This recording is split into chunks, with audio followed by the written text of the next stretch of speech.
नमस्कार।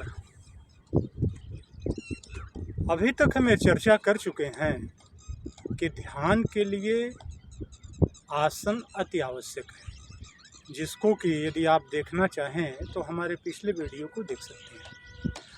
आज हम चर्चा करेंगे कि आसन कैसा होना चाहिए, वो किस चीज़ का बना होना चाहिए, उसमें खूबी क्या होनी चाहिए। यद्यपि पतंजलि कृत योग सूत्र में इसके विषय में बहुत विस्तार से वर्णन नहीं किया गया है, लेकिन भगवान कृष्ण ने गीता में इसके ऊपर संक्षिप्त प्रकाश डाला है कि आसन किस प्रकार होना चाहिए। उन्होंने दो बातों पर जोर दिया है। प्रथम, आसन पावन होना चाहिए, पवित्र होना चाहिए, जिसके लिए गीता जी में शुचौ शब्द का प्रयोग किया गया है। दूसरे, आसन मृगछाला या कुश जैसे विद्युत कुचालक वस्तुओं से बना होना चाहिए, जिसके लिए गीता में चैलोजन कुशोत्तरम शब्द का प्रयोग किया गया है। आज इसी दोनों बिंदुओं के परिप्रेक्ष्य में हम चर्चा करेंगे। आसन पवित्र होना चाहिए। गीता में यहाँ पवित्र शब्द को थोड़ा बृहद में बताया गया है, बृहद में लिया गया है। भगवान कृष्ण के अनुसार जिस आसन पर बैठकर ध्यानी ध्यान करना चाहता है, वह आसन सामान्य गंदगी से मुक्त तो होना ही चाहिए, साफ सुथरा तो होना ही चाहिए, लेकिन साथ साथ वो दूषित मानसिकता वाले व्यक्तियों के स्पर्श से अछूता भी होना चाहिए। दूषित मानसिकता अर्थात जिसका दिल दिमाग काम क्रोध लोभ मोह नफरत घृणा द्वेष से भरा हुआ हो, ऐसे व्यक्ति के स्पर्श से भी वह अछूता होना चाहिए। थोड़ा आप चौंक गए होंगे कि भाई आसन सामान्य गंदगी से मुक्त हो, साफ सुथरा हो, ये तो समझ में आता है, लेकिन दूषित मनोवृत्ति वाले व्यक्तियों के स्पर्श से भी अछूता हो, इसका क्या मतलब। लेकिन गीता जी के अनुसार इसी का मतलब अधिक है।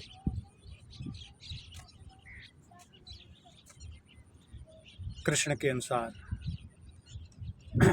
यदि आसन चाहे जितना साफ सुथरा हो, गंदगी का नामो निशान न हो, लेकिन उस पर यदि कोई दूषित कलुषित काली दिल वाला व्यक्ति बैठ करके ध्यान किया है, योग किया है, तो उसके पवित्रता का कोई मतलब ही नहीं रह जाता। वजह ये है कि यदि कोई व्यक्ति जिस आसन पर बैठ करके ध्यान और योग करता है, ऋषियों के अनुसार, योग शास्त्र के अनुसार, उसके शरीर के कुछ अणु या परमाणु, उसके मन के दूषित मन के कुछ तत्व, कुछ विकार उस आसन पर छूट जाते हैं। यहाँ थोड़ा विषय से हटकर एक चर्चा करेंगे। एक हत्यारा किसी हथियार से किसी की हत्या कर दिया और हथियार फेंक दिया। यदि वह हथियार पुलिस के हाथ लग गया तो उसी हथियार की बदौलत पुलिस अपराधी तक पहुंच जाती। कारण बेशक वो अपराधी हथियार को फेंक दिया है, लेकिन उसके हाथों का निशान उस हथियार पर मौजूद रहेगा, जिसको कि अपराध शास्त्र की भाषा में फिंगरप्रिंट कहा जाता है। इसी प्रकार यदि कोई दूषित मानसिकता वाला व्यक्ति किसी आसन पर बैठ करके ध्यान किया है, तो आसन उसके छोड़ देने के बावजूद भी दूषित रहेगा, कलुषित हो जाएगा। और कोई यदि साधु स्वभाव वाला व्यक्ति भी उस आसन पर बैठ करके ध्यान करना चाहेगा, तो उसका भी मन एकाग्र नहीं होगा, चंचल रहेगा, बेचैनी नहीं जाएगी उसके दिल से। इसलिए आसन सामान्य रूप से साफ सुथरा होने के साथ साथ दूषित मनोवृत्ति वाले व्यक्तियों के स्पर्श से भी अछूता होना चाहिए। गीता जी के अनुसार आसन में दूसरी खूबी ये होना चाहिए कि ये विद्युत कुचालक होना चाहिए। क्यों? क्योंकि जब हम बैठ करके ध्यान करते हैं, साधना करते हैं, तो हमारे शरीर में सकारात्मक ऊर्जा का निर्माण होता है और यही ऊर्जा हमारे अशांति को दूर करती है और शांति का स्रोत बनती है। लेकिन क्योंकि धरती विद्युत की सुचालक होती है और उसमें अपार गुरुत्वाकर्षण की शक्ति होती है, इसलिए वो अपने ऊपर दृश्य अदृश्य समस्त वस्तुओं को अपनी ओर खींचती रहती है। और अपने इसी गुणों के कारण यदि कोई व्यक्ति धरती पर बैठ करके या विद्युत सुचालक वस्तुओं पर बैठ करके ध्यान कर रहा है, तो धरती अपनी गुरुत्वाकर्षण शक्ति के कारण उसके शरीर से वो सकारात्मक ऊर्जा खींच लेगी और ऐसी परिस्थिति में ध्यान का लाभ तो छोड़िए, उसको कमजोरी, बेचैनी, चिड़चिड़ापन महसूस होगा।